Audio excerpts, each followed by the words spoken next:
Yes, people. What's going on? The full view has returned. Marcel was just about returned. What a disgrace. Absolute It's disgrace. I love it, man. Honestly, he literally just got into the room, as the intro was playing. This guy pulls up like nothing. I messaged him earlier. You know what I mean? Didn't really hear back from him, but he pulls up bang on. Well, not bang on time, really, but yeah. Well, it's on time. It's on time, Fleck, man. It's on time. It's perfect time. Always on time, man, on your flipping Ashanti stuff, mate. Oh my madness. Big up to the crew. The full view is back. We've had a little bit of a few weeks off just through people's availability. People were like, when's the full view coming back? What's going on? This, that, and the other. Just people's availability. That's all it was. But Kenny is back with us. Bradley's back in. Marcel's back in. Owen's back in. And we have got man like Dev as well. Big up to Dev. First time on. How you doing, bro? Yeah, man. Judging by the title, might be the last because I've been in the dumps. We've all been in the dumps the last few weeks, but yeah. Appreciate Kenny Fan TV. That's calm.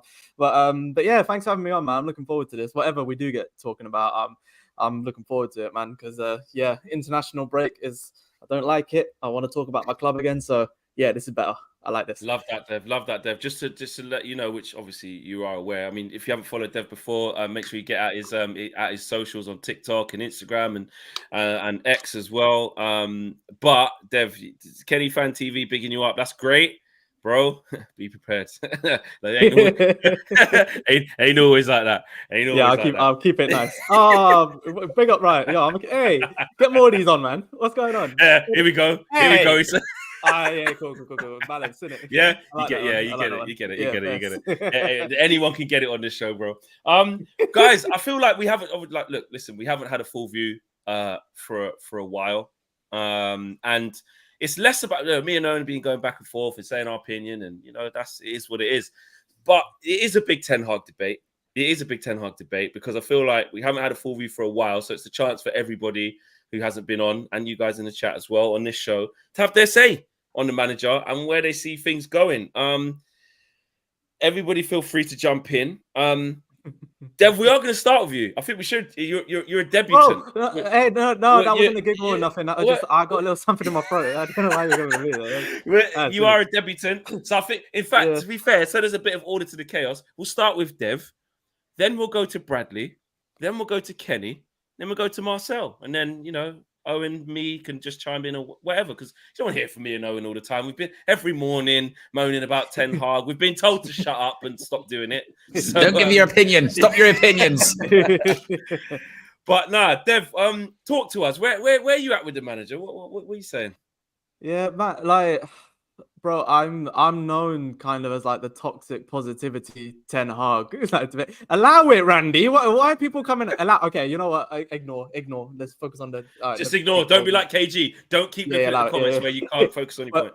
But yeah, I think at the beginning of the season, I had pretty much all my ducks in a row. I had all my points lined up, and I kind of had everything together, saying, let's wait until we see this. Let's wait until we see that, and I am slowly running out of points to kind of back him on and not lose my credibility as well. Because I'm still a Man United fan. I still analyze football. I still love the club and I want to see the best for it. No matter what, I don't, say things for the sake of saying things. I want to back the manager. That's where all this kind of comes from. I made a video and I've been public about it that I joined the Ollie out stuff. I've joined that toxic side. I don't want to join that, so I'm trying to find a nice balance with Erik, and I just can't get over a couple of things. I can't get over the really good points, but you also echoed that with the really bad. So I'm personally in the camp that I want to back a manager. I want to see a long-term project.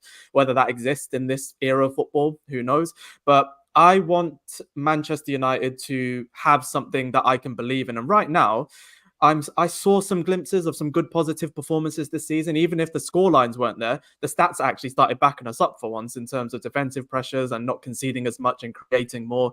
So I want him to succeed. And I'm seeing, especially lately, loads of coaches that I've worked with Ten Hag come out and say he's one of the best tactical coaches you're looking at. And you then think, is it a mentality issue with the squad? And, we're overhauling it and we're starting to see some improvements. But I want Ten Hag to start kind of showing a bit more conviction in what he's doing. It seems like he's doubting himself now, which I think is where you get the worst out of him. Last season was a bit of an anomaly for me with all the injuries, because I don't think many other managers could have taken us much further than where we got. But yeah, I'm trying to see the good side in him, and it will always come down to this, and I'll probably say this more as we get through the debate. But if you're looking at other managers or new managers, there's no single one that excites me to the level of which Erik ten Hag did when he was at Ajax. So I think there is an issue, a structural issue there that we need to look at. But I want to see him more under INEOS, because I think he's got something about him. He's bought himself a bit of time, but it's running out. I'm backing him till the end, and I always will. I don't want him out, and I just want to see how he gets until the next November break. If it's bad, we'll revisit. But for now, I love him too much. You want to see more? You love him too. Love him too much. Wow. Wow. Love.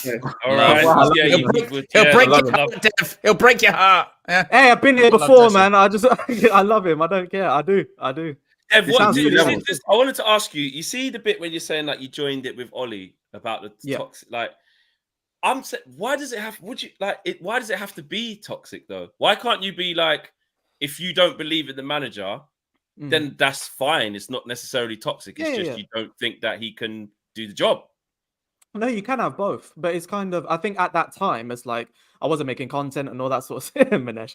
I wasn't like, too clued up on. I just got drawn in by the overwhelming sort of sentiment from creators, or just like how the fans were going. But now that I've sort of developed my own voice, I kind of just want to say how I feel, and I think, if you're gonna say you don't want him in, I can understand. Like with this, let's face it, with the stats, I can't sit here and say he's the best manager of all time, and I'm not blind to it. Of course, I can see the issues there. I just don't see where we go. People want Tuchel when they didn't want him in the summer. They want him now. We know we all don't want Southgate, but who knows what INEOS are going to do. We don't want Potter. We might look at Amorim, but was Amorim as good as him at Ajax? No. And we want Ruud, but are we going to do the same to Ruud what we did to Ollie? I just keep seeing this sort of thing. And are you just staying because you're scared? Are you staying with it because you're like, well, I'm worried what's around the corner, so let me stay with this? There's two elements of it. Yes, that is one element, I'll be honest. The other element is that we have had some success. Some. And I'm not saying we've had a lot, and I'm not saying it's enough either. What I'm saying is when we have seen some players coming through, some development in that squad, when we've seen like the trophies, it's a meme, but we still won more trophies than Arteta since the guy's been in. And, until we see something, you can't judge him towards that point. And no, I'm not saying Ten Hag is as good as Arteta. I'm just saying them as two separate points. They can both be true. But I think I've seen enough that makes me think I want more moments like that. But if we keep having more of the negative stuff, then there'll be nothing left to say. I'm not there yet. I'm not there yet. Whether it's it could be blind optimism, and I'm aware of that, but I'll stay blind. I like him, man, and I want the best. I do. I want the best. Dev said, "Stay blind." Yeah, I want the best, man. But but do you know why, Flex? Like we met at the FA Cup. I haven't had that moment, that feeling as a fan. I was blind. I haven't had that. I haven't had that in a while. So, can he deliver more? It remains to be seen. But that ain't left me. I'll be honest. Okay. It hasn't left me. Bradley, Dev saying he's sort of, he loves Ten Hag, saying, he will stay blind. He will back him to the end. He wants to see him do it, and he thinks he can turn it around. And he's seen some improvements here and there. Not saying it's enough, but he's seen some improvements. And like things like the FA Cup, he's saying he wants Ten Hag to give him more of that. We all want that more from Ten Hag, I suppose. What's your thoughts on the manager and, what Dev's been saying? I'm the complete opposite, to be honest. I can't stand him as a Man United manager. I think he's absolutely useless, and I think the trophies have papered over the cracks completely. I mean, look how. I mean, we've improved based on the stats from last season, but it was that bad. We was kind of automatically going to improve in a way, because we were like, if you looked at like the XG, the shots we were conceding last season, we based on that, it would look like we're in a relegation battle. But because we have players better than relegation fodder, we finished 8th in the league. And I know we had injuries last season, but when I was Ten Hag out, it was after 7 Premier League games, and at that point we didn't have any injuries. At that point, I think only Luke Shaw was out. And Ten Hag broke the record for the worst ever Premier League start, and He's he's broke his own record again. Yeah. That's it. Bradley's like, that's it, mate. That's it. The guy's broke his own record. I'm done. That's it. It's as simple as that. And look, I will say this for Brad's, like, from like, you know, going to the games with Bradley and seeing, he's been on this for a hot minute as well. It's not like, yeah, this isn't recent. Kenny, haven't had a chance to catch up with you fully, you know, in the aftermath of some of the awful results. I know we caught up briefly after what was that? Spurs, was it? Spurs, Tottenham. Yeah. Hasn't got a whole lot better since then, has it? How are you feeling, mate? My feeling is Bradley's quite strong. Dev's obviously the eternal optimist, and he's been to the Marcel school of optimism. But the Marcel's laughing. But I think that personally, I've lost faith in both INEOS and Ten Hag. Because what's concerning me more than anything is we've all seen where we are. We can't deny the facts. You can talk about XGs and this, that, and the other, or whatever. But ultimately, we are Manchester United. We are 14th in the Premier League with our worst points tally, goal difference ever. Full stop. You can talk about all you want about statistics or whatever. That's the only statistic that should count, because we're Manchester United. What concerns me, the last game with £350 million of his signings on the bench, we're relying on Johnny Evans. Johnny Evans got man of the match. Fair play to Johnny Evans. We've got De Ligt. We've got Martinez. We've got Garte. These are the players he wanted to sign. These were the ones that were going to play Ten Hag football. Have we seen Ten Hag football? We've seen Ten Hag football. Ten Hag football is clueless. We have no system of play. We don't transition well. We don't defend well. The stats are piling up. We thought we was off to a good start this season. We was looking at we was not conceding as many goals and so on and so on. So there were positives. But when push come to shove, he wasn't man enough to make them big decisions. And then big decisions revolved around two players. One was Marcus Rashford, and fair play to Marcus Rashford. I'll take my hat off to the lad. First 4 or 5 games, he was starting to play like Marcus Rashford should. But Bruno Fernandes will never be a Manchester United captain as long as I've got all in my bottom. And that's me swearing. But I feel so strongly about it. He is absolutely, I think he's a disgrace as our captain. I do. Really? I do, honestly. I just don't see where his leadership or whatever comes from. And that's what you need as a captain. You want leaders on that pitch. But when you are running around, he has no structure in his own play. So how can he be guiding other players? Ten Hag is almost accepting and never substitutes him. Never. He substitutes everybody else, but not substitute. I just think, for me, let's say 80% of the fans can see it. Let's say 80% can see it. And yes, we can be sympathetic to Ten Hag and this, that, and the other about he's not had the players, he's not had this, he's got the injuries, this, that, and the other. But ultimately, as a manager, you lead. You lead.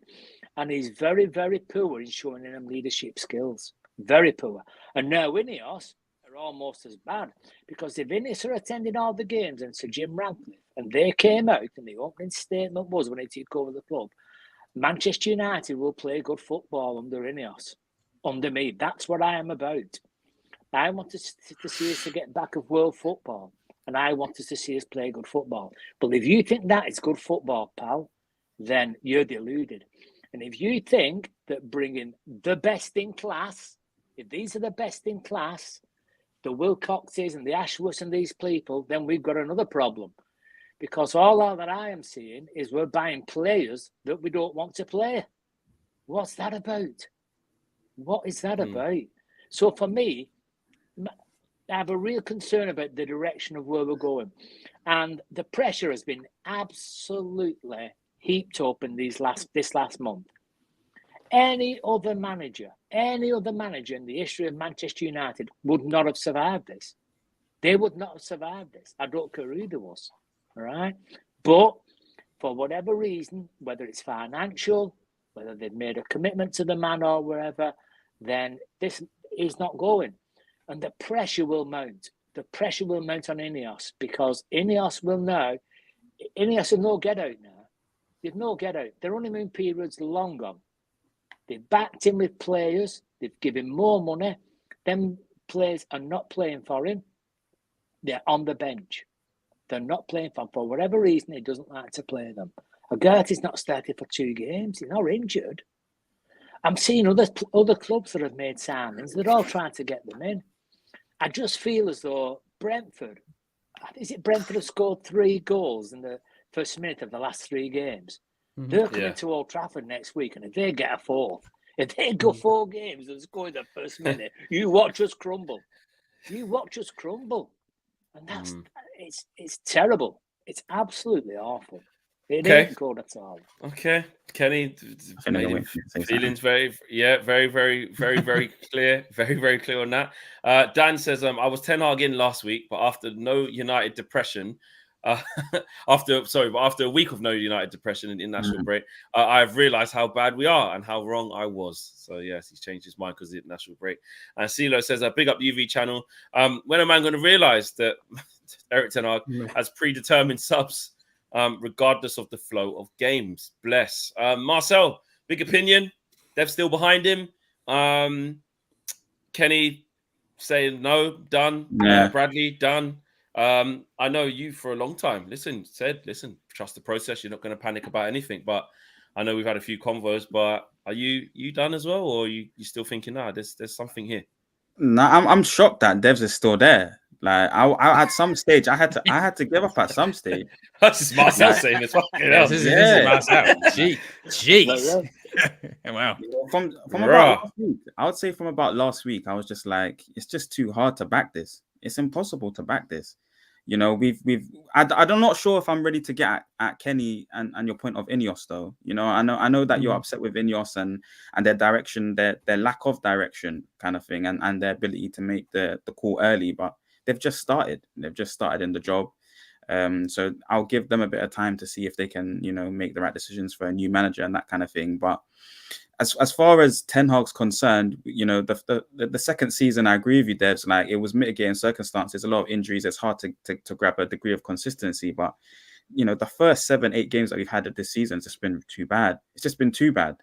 I do think we have a style of play, Kenny, but it's just not working for this league. It just doesn't work. That's the issue. And though you're right about Tuchel, Devs, and Potter and all these other random managers that we're pulling out the hat now and scrambling for, it's like they hopefully would be able to do something more consistent than what Ten Hag's did.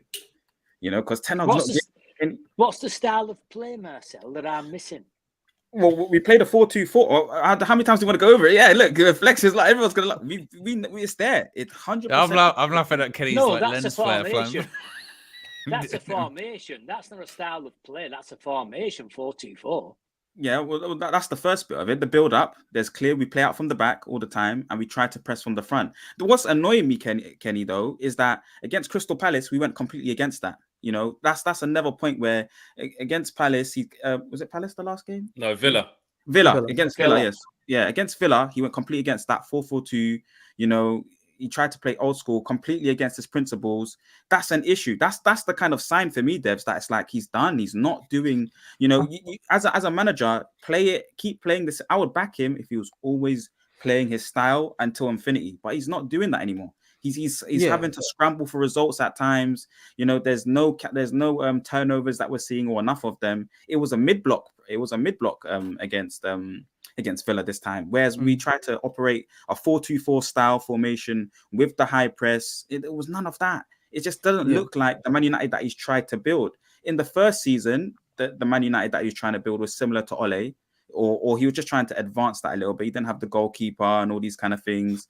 But it's like, and I gave him the time for the second season. And I believe in the process. The next manager, similar to you, Devs, I will back until the end. But it's like, there has to be a threshold or a cutoff point where we're like, nah, that's just too much now. It's just getting too difficult.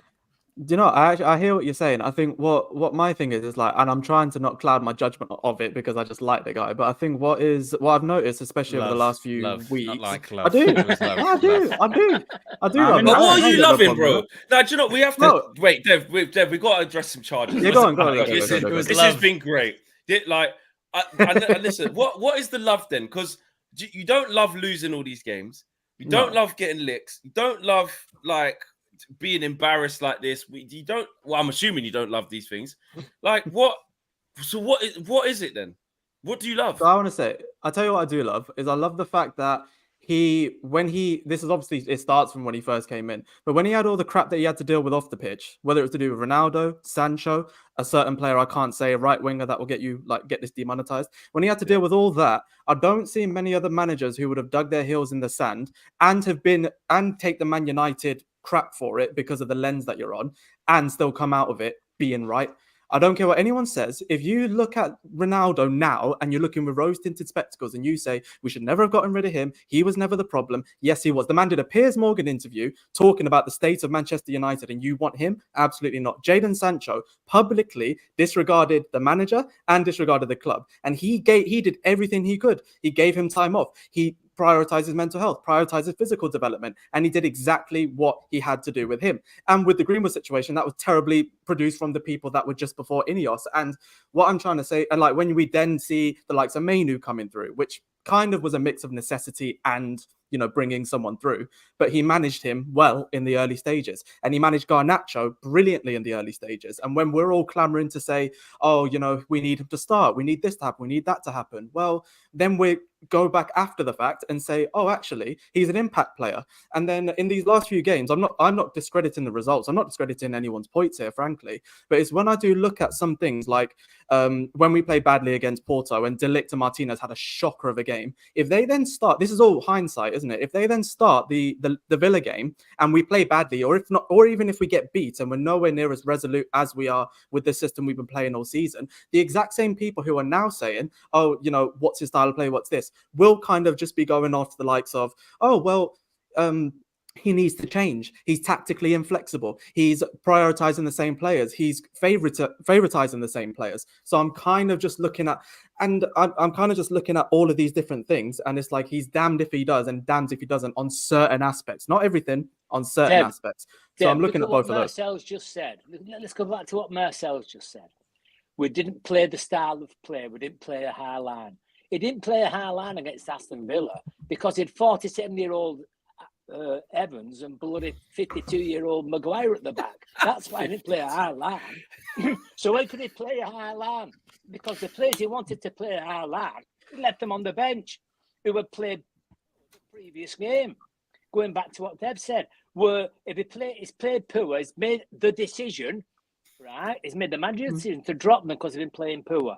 The impact of his dropping them players means he cannot play the style of football he wants to play. So what happened? We go back to the old Manchester United, which is Harry Maguire at the back and having to sit 20 yards before the halfway line because they don't run up to the halfway line because they're not fast enough to get back. So he's kind of contradicting himself. No, but I'm hearing your point.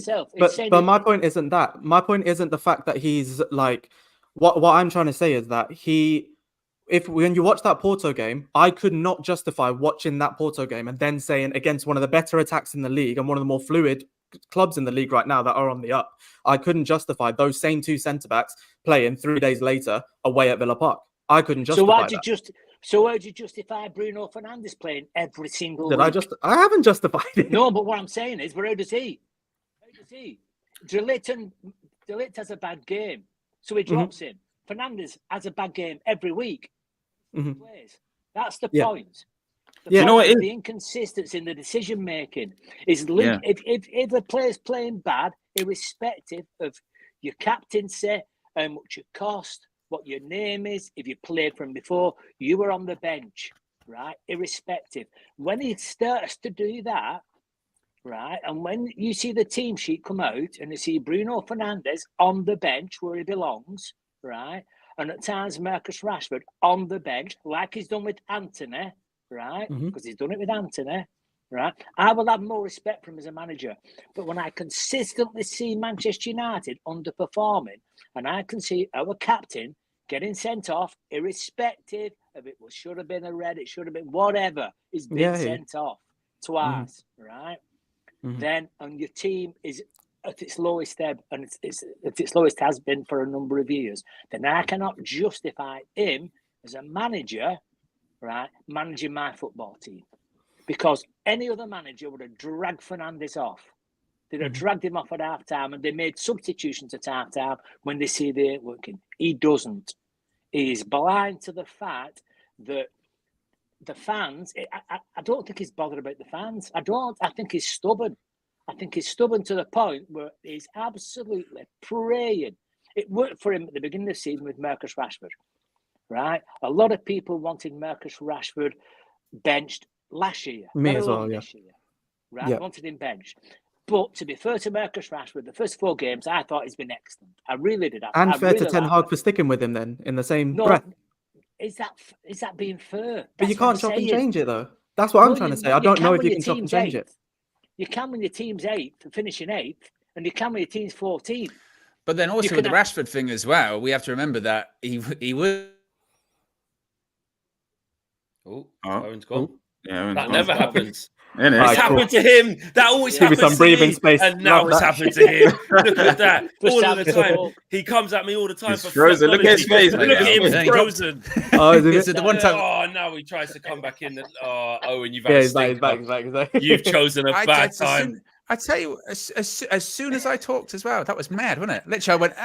And then it froze. Well, I just froze. No, I was saying with the Rashford thing. The mad thing was that the one time that we didn't want him to get dropped, he did get dropped. So it's almost like I can't justify that. I'll be honest. So it's almost it's like, and that's the thing. And that's the thing. I think the infuriating thing with Ten Hag, it's like.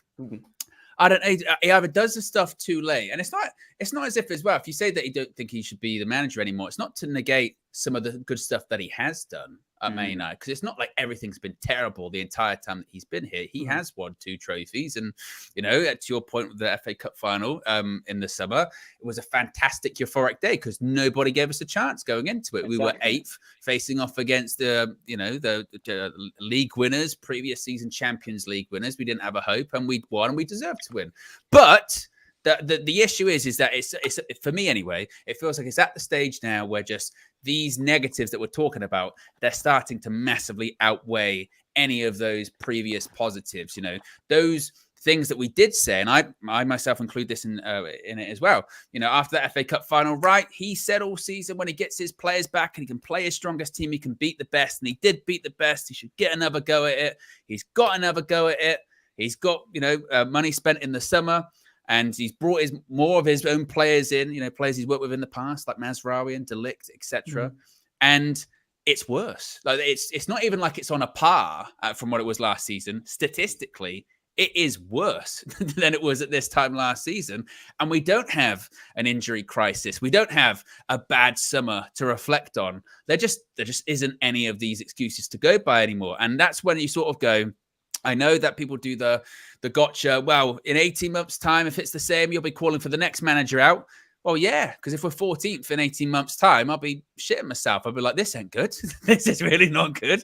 Someone else needs to have a go at it. And Flex was kind of talking about this the other day, saying that some of those players, are they overrated? Yes. Are they as good as maybe we think they are? No. But that squad and that group of players are still international players, and they are better than 14th in the league. They are better than scoring, 5 goals? They are better than 1 win in 9 European games. Like, they are better than that. And it is now at the stage where I do feel like we're talking about who's out there. Well, I think, Thomas Tuchel, or even if it was Ruud, even if it was Ruud just in the sense of just lifting the spirits a bit, I think he'd get more out of the players at this point. And then I would give INEOS more time because, then people do the Sir Alex comparison. Well, Sir Alex, blah, blah, blah, in the 1980s. Well, Kenny would know this better than I. But in the 1980s, your financial stake was not relied upon whether you were in the Champions League or not. Football's changed. Like, the finances of football has changed dramatically at this point, to the extent that if we're not in the Champions League 2 years in a row, that revenue that we like to boast about, we're the biggest team in the world, we get the biggest sponsorship contracts, well, people will start jumping over us because they'll want a club that's in the Champions League. Players want to go to a club that's in the Champions League sustainably as well. And we're not there. We are so not there. And I know that people said, this was going to be, growing pains, teething pains of Ten Hag. I think when people said that, they envisaged like 6th in the league or something like that. They did not envisage being 14th and having back-to-back worst starts of the Premier League season ever. They're still as bad as Manchester United are. There still has to be this, like, I know standards thing, but there has to be a bit where I was like, we can only allow it to get so low before we just actually go, this is enough. Bradley, for sure, come in. This is for everyone. As Manchester United, apart from the FA Cup final, if Man United actually played a good game of football since we won that League Cup final on his first season? Yeah. Which one? It's not a great game, but the 3-0 against Palace, the 3-0 away at Everton. I'd probably say the Everton one, even though we won 3-0, we had 5 shots in that game, and Everton had 32 shots. So is that a lack of quality? Yeah, but we could talk about the Fulham game this year then, where we didn't outperform our XG like we did for the last 2 seasons. Like, there's a few, and I think the Palace game we did play well. We just didn't put the ball in the back of the net. It should have been 3-0 up at half time, but shoulda, woulda, coulda. I get it. But there has been substitutions killed the game. His man management in after the 60th minute killed the game. Like, Xerxes was our best player on the pitch, including Ahmad, and he took both of them off, and we couldn't control the ball in that last half an hour of the game. That is down to the manager. The first 60 minutes, I would agree. No, I agree with you. Like, in terms of, but I do think Dev's right in saying that there's been good matches, but the biggest issue of Ten Hag this season is his ability to pick the 11s and his ability to make the magical substitutions that he was doing in the first season. He had the Midas touch. In the first season, he had the Midas touch. Every time he put a substitution on, they were affecting. They were scoring in the games. They were changing the dynamic of the game. This season, he just doesn't have it. So, he's doubting himself. Like we've been saying, it's getting worse. Like what Owen is saying, it's just getting worse. And I think to Bradley's question, he is. And I think to Bradley's question, that's a stretch. Them two get the Palace one was when we played them in the Carabao Cup. That one where Amrabat was left back. So.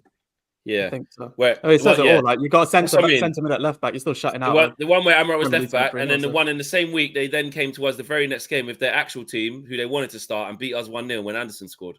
Is it then? Villa was a good game. Yeah, Villa was. Villa was a good game actually. Villa. 3-2. Villa went. Yeah, what was we 2-1 down? First half was shocking, though. We conceded 2 bad goals. It was a great game. The fact that after this, we're having to go. This is a reach, but and do you know what's happening? 18 months. Do you know what's happening? We're confusing because this is how low the bar is, guys. Because exactly. The bar is so low. We're confusing exciting games for good quality, well done, Man United, stuck to the game plan effectively. That means, I'll tell you what game was exciting. Nottingham Forest was 2-0 down after 15 minutes when Rashford was running through, our knee was clean through, and then Onana got memed, and we came back and won 3-2. That was exciting. Wolves' Mainu last-minute goal. And Wolves winning by an absolute Liverpool, Ahmad. At halftime against Wolves. I remember at halftime at Wolves, I was going, well, this has been the best performance in ages. Well done. Halfway through the game, I think we were 2-0 up, cruising. Rashford had scored. Everything was fine. Brilliant.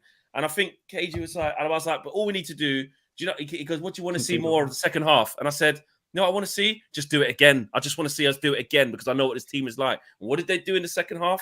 Move mad to the point where Kobe had to say, right, I'm now going to start my career now. Do you know what I mean? Like, the bar is so low. And back to Bradley's point, we have not. I challenge someone to tell me 90 minutes that we have played where we have been brilliant since that time, Bradley said. You are forgetting the famous Barnsley 7-0 flex. It is an absolutely, it's going to be in the museums of Old Trafford, the 7-0 against Barnsley. I'm telling my kids that's Barcelona, man. Like, they don't need to know. That's it. I remember 0-0 against Liverpool. I celebrated like a winner at Anfield. That was fantastic because we didn't get Dick 7-0 like we did the year before. TV for the next 10 years, wasn't it? Oh. Like, honestly, it's a fair question because the bar is just so low, and look, I do think, look, when you say, you know, Ten Hag out and this, that, and the other, you can maybe, it can come across like you don't appreciate some of the good moments, but then moments were so few and far between. Of course, I appreciate the FA Cup. We won a trophy. We won a trophy. We avenged the defeat that we had in the same final the year before. You know, that means something. And we played well that day, and that wasn't lucky. We deserve to win that game. And I will remember that as fans, like we always argue, it's about trophies. When Ten Hag's long gone and we're 3 more managers in from Ten Hag, I will remember in 2023 when we won the FA Cup, and I was there. I will remember that. Carabao Cup 2024 as well. Sorry, 2024. Oh yeah, it was actually shit. Yeah. There you go. Well, we've had so much trophies under Ten Hag. Get muddled up, mate. You got the year on. Yeah. But I remember there was a time under Ten Hag where I was at Wembley and we won 2 trophies. Yeah. So I get that. But I just think that the bar is just so low because we're not playing good football. And the truth is that he hasn't made enough progress with the squad, with the way they play, with the consistency, with his best 11, with his signings, with points, with league position, everything. There hasn't been enough progress into his 3rd year. Forget INEOS, it's still his 3rd year. And this is like, I'm someone, as you know, that like I'm late to this Ten Hag out thing. Like it is what it is. I won't just say it because people were telling me to say it. I'll say what I feel as and when it happens. And I'm just like, yeah, like when I just looking at the whole thing, I'm like, the Carabao Cup and the FA Cup is not enough to detract away from just how shit we actually are. And it's 600 million spent though. It's not like this is another manager's team or he hasn't got the backing. He needs more time with this. He needs more time with that. It's like, these are his guys. He's going through his guys at a fast rate. He's going through his guys and then they're ending up being on the bench. Yeah. Quicker than we can blink. Like, it's like, how's that happened? You know what I mean? Anthony, gone. Casemiro, we've moved on from. I know he wanted Frankie de Jong, but still, Casemiro's his signing. Mason Mount, we can't even judge because he's always injured. It's a dud. It hasn't worked. It's over. Terrible. Yeah, you know, now Martinez is now infected and looks like Mazraoui. What's going on. Mazraoui, 12 million. He's done fine. To be fair. Okay. He's injured though. Good. Okay, yeah, but yeah, he's got an issue. Obviously, a week or two. He should be okay. Yeah, you know, the Delit thing's worrying. You know, I spent all summer defending him, and I still stick by that he's a good defender. But what's going on? How can everybody who comes into this club under this manager, who he brings here, get shit? Ugarte, like we've not seen it. He's supposed to be the savior. But look He's at supposed to be the savior. Look at how Martinez has fallen. Look at his form. He was excellent last year, and I always had my doubts about his injury longer term. But I'm looking at Martinez now. It could be another Jaap Stam. Jaap Stam was similar. He was cult hero when he came. He had a long-term injury, and he never recovered. And I'm just thinking, I hope for Martinez's sake and for our sake, but it comes back to his form like it was last year. But I don't know. I think what's going against likes of Martinez and Delors is the left back situation. Everybody peppers us at left back. Every team, they know it automatically. Just go at him on the left hand side, and it shows. And that's where I think he lacked as a manager. And watching Delors ends up at number 6. He ends up at number 6 on most transitions of play. He goes inside. Rashford's running down. There's nobody overlapping. We don't overlap. Where's Delors? Delors now in the middle, waiting to shoot as a number 8. They break on us. The transition happens from their side, and we've nubbed on the left-hand side, and Martinez is floundering on his own. So when you talk about transitions and we talk about patterns of play, I look at the basics. And the basics is every single team peppers us on the left-hand side. Every one of us. Every team. And that's where Kenny, the goals are coming from. Why can't we fix that? Tell me why can't we fix that as a manager? Go on, Fleck. No, I was going to ask Brad. Ask Brad to come in, but you ask Kenny that question. Yeah. So do we? Are we? Because you was talking about INEOS, Kenny. Yeah. If they don't sack him, how long are we giving him? How long are we giving INEOS? Because you know. I'm becoming a conspiracy theorist. I think we're going to get to this stage where it's going to be that bad It really is going to be that bad because they're not coming out to saying anything. And all of a sudden, Gareth Southgate might even be a viable proposition for us. Do you know what? See, look, Owen's crying. Owen's crying. Look at that. Wait, what? Wait, say that again, Kenny. What? Kenny, don't. Please, don't put that out there in the world, man. No, I know, but just imagine how bad it's getting that bad. It's getting that bad as Potter. I'll throw Potter in. Potter and Southgate could be a viable option that fans may accept because it gets that bad under this fella. Why they're not coming out? Not Southgate. Even he don't want it. Even he said he's not doing it. Well, he's so shit. Even he said, I can't do it. I'm not doing it. They also offers him $8 million a year or whatever. Yeah. Not the Southgate one. And I don't want. That's the last thing we all want is Gareth Southgate. But there's going to come a time. When we'll be happy to accept. We was happy to accept an ex-player that had managed in the Swedish 5th division and got Cardiff relegated. But we was happy to have him at the time. Come on, for Manchester United. Am I right? Fair point. Yeah. But it's true. Mulder. Yeah. I'm just gonna read out these super chats. Jalapeno says I've been with Ten Hag all through, but now I'm now fine with leaving. However, Ten Hag or not, our forward line is just not good enough. He's assembled a big part of it. Kyle says, Flex, if you think entertainment comes from scorelines, you're undermining yourself. Results versus performances. I don't know what you mean. That's what I'm saying. That's what I was saying. The performance. Yeah. That's my point. That's exactly my point, Kyle. The Manjacutioner says, concerning bit is as he has signed more of his guys, we've gone further and further down in trajectory. Football was better 2 years ago than now. Lucas says, I finally had a dream of visiting Old Trafford against Spurs. Now my dream is to bring in my child to see United win in Manchester. And wife and I are expecting as well. Big up to you, Lucas. Man. Congratulations. Yes, congratulations. Yeah. And hopefully your dream comes true as well. Big up. Jalapeno says, Bruno too erratic. Garnacho selfish, not physically there. Poor decisions. Anthony poo overall. Rashford selfish, poor decision making. So there's the super chats right now. Brad, different kind of question to you. We know that Ten Hag is going to be the manager now for the foreseeable. You know, as Dev said, going into the international break, the next one. Sorry, you know what, we got 7 games, and in that run, you've got teams like Chelsea, you've got Leicester a couple of times in Carabao Cup and League, you've got Fenerbahce, you've got Ipswich, and we kick off against Brentford out the international break and PAOK, I think, in the Europa League. So you know, a mixed bag, but some winnable games. What do you think happens in this next batch of games then? Because INEOS are basically saying we're gonna stick with him through this bit. They haven't got a Scooby-Doo what's going to happen, to be honest. I actually agree with Kenny, to be fair, with the looking at INEOS. The only reason why I can think INEOS kept hold of Ten Hag during this international break is that they're looking at it's only 7 games. But even then, I would be looking at it like we've got a chance to save the season if we get rid of Erik Ten Hag. So I have no idea. I think if we lose to Brentford and West Ham, then that Chelsea game becomes a big problem. He'd probably be out. He could scrape past.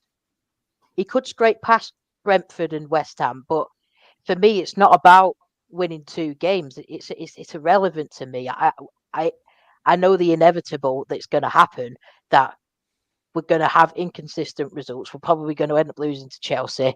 Then I think after that international break, I think Adam was saying on the red carpet that we've got Liverpool away, Arsenal away, and Man City away. Can we see us winning them games? I can't. No, it can't. Manjacution says 384 likes. Let's push to over 500. Let's do that, guys. Make sure you smash a like on the video. No, I agree. I think it's going to be tough. It's extremely tough. Like, I do think we can win some games though in this run. I do. Like, I'm not saying we're going to lose every single one. Right now, but how low have we fallen, Fleck? How low have we fallen? You've just mentioned 5 or 6 teams. Years ago, we used to mention, well, our next 5 games are Real Madrid, Juventus, and then we're going to the San Siro. Come on, how far have we fallen? If we are desperate, if we are clinging on to the fact that we might beat Ipswich and Brentford. Might. Yeah, we don't even know. There's no guarantee. Well, we'll get back to the next one. Yeah, exactly, bro. Scored 5 goals in the last game. We've only scored 5 all season. Oh, And Bremer's got 5 himself. You worry me now. Bremer's scored more than us, mate. Marcel, what changes would you make? Is it past that? Do you care? You know, like this whole thing of like sub Bruno, take him out the starting team. This player needs to start. Or is it just beyond that? It's almost getting to a stage where it's beyond it. I think that I'm always optimistic and positive, so I hope he can turn it around. But he's going against his principles just to get results right now. You know, he's changing the way that he plays football just to get results right now. I think it's worrying if we put Ruud in at the helm. You know, if you get Ruud as the manager, he's not under this pressure cooker right now. It's not good. You need a certified manager that has already been in this league and has already achieved things like a Tuchel. And maybe Potter's a bit of a stretch, but he could just get more out of these players. And I really do believe What if it was just a couple of games, Marcel? You know, like how Michael Carrick was in, was it 3 games? And he beat Arsenal. Drew with Chelsea and drew with beat Villarreal. What if it was in a few games? I still would say no, because he was the one that was he's been overseeing this ship as well. By the way, he's been there. He was meant to come in. So was Michael Carrick. So was Michael Carrick. Yeah, it's true. It's true. But I just feel like, you know, Ruud was meant to be adding to the goal tally right now and part of that. And he hasn't been doing that. I think you need a proper manager to come in. If you have Ten Hag, though, Fleck, it's a thing where you've got to get rid of Bruno or play him in a different position. He can't play 10. Play Kobe in the 10. You know, play Ericsson in the 10. But don't play Bruno in the 10. He's just not been doing the job. And then, you know, Ten Hag's biggest issue is his ability to pick the 11s. Why has Ahmad not been playing? Ahmad's been one of our best players on the right wing. Why is Ahmad never playing? He's played Garnacho with an injured knee. He's had a mashed up knee. He's decided to play Garnacho. It's crazy. And then Rashi, you know, to his credit, he kept playing him and then he scored a goal. But like what Owen said, the moment we wanted Rashi to be out, he's playing. The moment we wanted Rashi to be in, he's not playing. Substituted him. Yeah, it's like his ability to pick the 11s that everyone can see needs to be picked. He's not doing. I loved his style of play, and I think it could maybe work better with a better squad of players. But to get the best out of these players, I think you just got to go counter-attacking for now or something, because that's what he was doing effective football in the first season.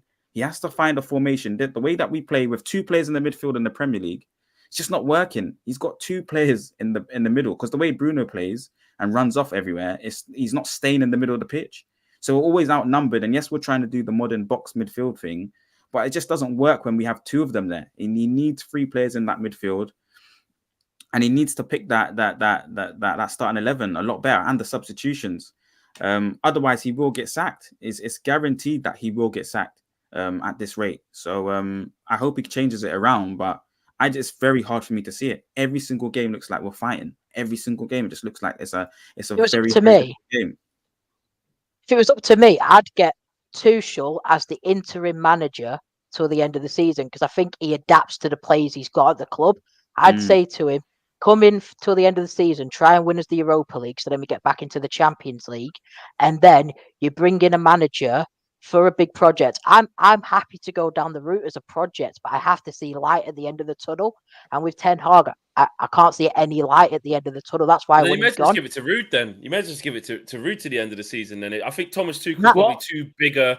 He's too big a personality to go, what, you only want me for 6 months? Well, he came in at Chelsea the first time. He only signed an 18-month contract, didn't he? When he came from PSG, it was 18 months. But then, of course, when he won the Champions League, that's when it got extended. And maybe after he's like, well, look, I've won a Champions League. You don't give me Champions League manager, even a year contract. No matter what happens, if you put Ruud van Nistelrooy in, Ruud van Nistelrooy gets you comfortably to the end of the season. And the simple reason is the fans will not turn on Ruud van Nistelrooy like they wouldn't turn on Ole. Ole had a good start. That's what worries me. The fans. That worries me. What I'm saying is the fans. Now we turned on Ole. Yeah, well, it did at the end, but not at the start, because it was good. Ruud has a better record than what Ole had as a manager. He had a better record. Do you know what I mean? Albeit for a season. albeit for a season. But if he brings him in, the fans will get behind Ruud van Nistelrooy because that bit's true. It's an easy win. In terms it's an easy win. Exactly. It's an easy win to get to the end of the season. If everybody knows, if it's an easy interim, one because he's already there, and two because we all love him, right? The only problem it would only get people would take some shit results here and there if they know INEOS are trying to get the manager in the summer, like of whoever they want. So it's just we'll take licks. This ain't the long-term project, and he's rude. But if it gets like crazy though, like if you're losing 3-0, people are coming up to Old Trafford and beating us, like average teams and that, people will just go mad again, like they do now. People would just go mad again. The flip side, the flip side to that is that when Ollie came in, we won like the first 13 games in a row. Imagine if Ruud came in and we won the first 13 games in a row, and then we gave him the job. Then results start going bad. Then you'll have one portion of the family. Yeah, but then let him do it, and then if he does well, just still don't give him it. just learn. No, I'll be honest. Like, don't do it. Don't do it to Ruud.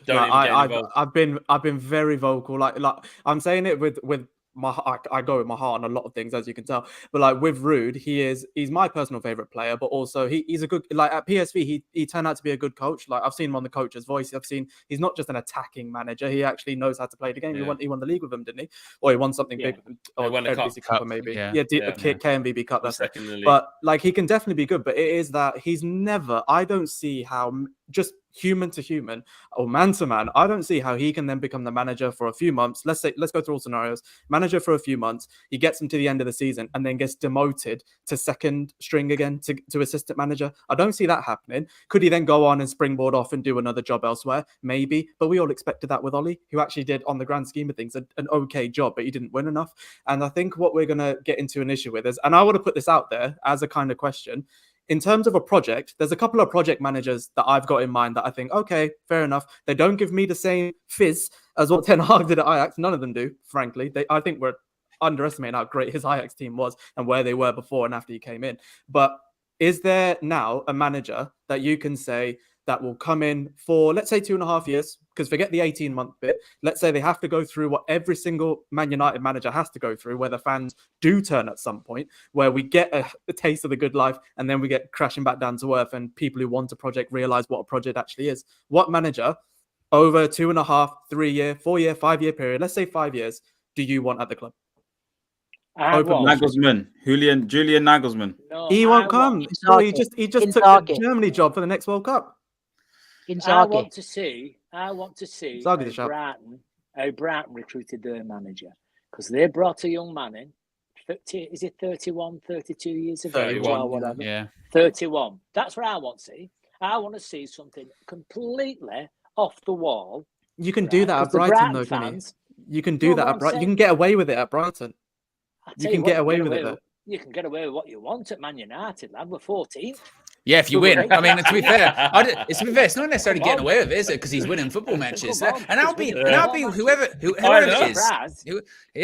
Whoever it is. If he comes to Old Trafford next year, do not be surprised if he comes to Old Trafford next year. Whoever it is, it's just about getting results, you know. Yeah, because I've heard Inzaghi, which... No, yeah, fair. But I've heard Inzaghi, which is a fair shout. But like looking at that system at Inter, Mike, you need some pretty smart ass players to do it. I think we saw like Neve on Sky Sports talking about Bastoni being one of the better centre backs. It's like, because you have to have a certain system in order to do that. Inzaghi has imposed a pretty haphazard system, and you have to have certain players in order to run it. So we don't have those players. And, you know, will he come in and then impart a whole new thing with that? And yeah, Arteta, you're right. Asaf, you're absolutely right with that comment. Arteta was a wild choice, still 8-8-5th. We saw that there was some good football, but 8-8-5th. So who is the manager? So Inzaghi is a fair one, but I can see Seb Hernus. I can see some managers like that kind of coming out the woodwork, but we're not convinced about any of them, obviously, and we can't be. Amorim is another choice, but I'm less. I'll be honest, Dev. I know this sounds crazy because people say, well, as a fan, if you want that manager out, tell me 3 good people who you think are better than him. Otherwise, basically, stay with this, right? But I'm less concerned. I'm not afraid for INEOS to go rogue. Like we've tried everything, right? So we've tried experienced managers. We've tried young up and coming managers. We've tried the sexy new one who's on the way up. you know, we've tried old school. We've tried co-signed by Sir Alex. We've tried everything. Yeah. So what I've realized is that there isn't any specific proper metric of doing this thing. Like you have to just keep going, like life, when you're searching for a life partner. Yes, you've got some things that you want in a partner. You've got someone who traits that you want to see and stuff like that. And when you don't see them, you move on until you try and find someone who does. If you don't see him, you move on. You keep going, you keep going, you keep going. And I just think as long as you give them enough time to show you something, if they don't show it within that time, it's perfectly fine to be like, right, it's been 2 years. It's been 18 months. I can't see anything. We're worse or we're just the same. Goodbye. We're trying something else. And if INEOS come in with that model and start saying, we will keep going till we get this thing right. We will keep going until Abramovich did it. You know, we will. And I'm not saying like, because people go, oh, that's not what Man United is. We're not a sacking club. Well, we also used to be a winning club. Bollocks, isn't it? We're not a club that doesn't challenge for a league title in 30 Sir Alex, years. We were a sacking club. It's just because we've got a manager that had a hugely successful period. So we are like, that's our legacy. So now. I don't get this thing. That's our modern we're legacy. Above that. Yeah, but again, things have also changed. And I think also as well, I mentioned this the other day, that it's player FC in the fan base is still a massive problem where it's like player over club. But I also don't think it should be manager over club as well. I think if you're a manager or a player or coaching staff member or whoever, then you have to deliver results and what you're meant to be there to do. If you're a striker, you're meant to be there to be scoring goals. If you're a goalkeeper, you're meant to be there to be keeping clean sheets. If you're a manager, you're meant to be there to winning games. If you do not do that, you're going to be under pressure and you're going to be out of a job. And then, you know, if you are, it's tough luck. Then you didn't get the results. Remember that interview of Ole Gunnar Solskjaer when he was finishing up, and the interview with MUTV. You went, really liked to hear, just didn't get the results in the end, did I? That's the cut of it. Did the Liverpool fans see Arne Slot as an ideal replacement for Jurgen Klopp? No. Third choice, right? And look at the job he's doing. I'd hardly heard of Arne Slot. I'll be honest with you. With me, but look at the job he's doing already. Albeit he's got some good players, right? Yeah. But even the experts, the pundits are saying, "Oh, they're better in defence now. He's got the same players. They're playing a different formation." If you've got the players to start with, and if you've got a decent coach and manager, you will succeed at Manchester United. Because once you start to succeed, you will get the resources to improve. You will get the resources because the club can't afford not to be successful. It cannot. It fails. It fails because you have the biggest sponsorship deals in the world. You aspire to be the biggest club in the world. You have billion followers on social media platforms. So you can invest, right? United have had no success proper over the last decade. But look at the value of the club. That club could have been sold for £5 billion. So don't kid yourself. Don't kid yourself. Because if the success comes to Manchester United, the money will follow. The money will follow. And you'll get the best players. You'll get the best players. But there's a club, we're looking at Weghorst and Xerxes, I'm sorry, but they're not Nistelrooy in his prime. They're not Rooney. They're not Ronaldo in the prime. Right? So you need to start building that success. And the rest will follow. Go on, Fred. Do we think we can get that success though under any manager right now with this squad of players? Do we even have a squad right now that can bring us to first position in the Premier League? But it doesn't have to be that high. But we're not expecting it to be that high, are we? But we are expecting to be in the top half or qualify for the Champions League. Yeah. And that's just it. I think when people sometimes with it. Yeah. Sometimes when with the manager out thing or just that, people were thinking, what? So you think we should be challenging? You just can't take that we're not first. You just can't take that we're not winning anymore. Well, first of all, no, I can't take that we're not winning anymore. So I do want to keep trying things to get us on the right track to it. But secondly, we're not expecting to sort of sack this manager, then all of a sudden we go to first next year. Impossible. But you know, if someone like Unai Emery, who is a very good manager, by the way, can go into 17th place Aston Villa with the same shit players that Gerrard had and be a better team since the day he walked in there, because in his first game, he absolutely gave us an absolute lesson. I know he hasn't beat us since, ironically, but his team... said the same with Postecoglou. So what's the degree of success then, Fleck? Because he's got how many cup finals? Success. So we need this. I'll tell you what success. The success needs to be right, and this is where you can have short to medium to long term goals. The long term goal, what we all agree on, obviously, is to win the league. Yeah, is to get back to where we want to get and get into the Champions League latter stages and win the thing. Yeah, back to greatness. That's the long term, and it has to be long term because it's not realistic to, like I said, get a new manager tomorrow and then by next week we've done those things. So that's the long term goal. The medium term is being a sustainable, and it sounds crazy saying this because we're Man United. Forget all that. Being a sustainable top 4 team.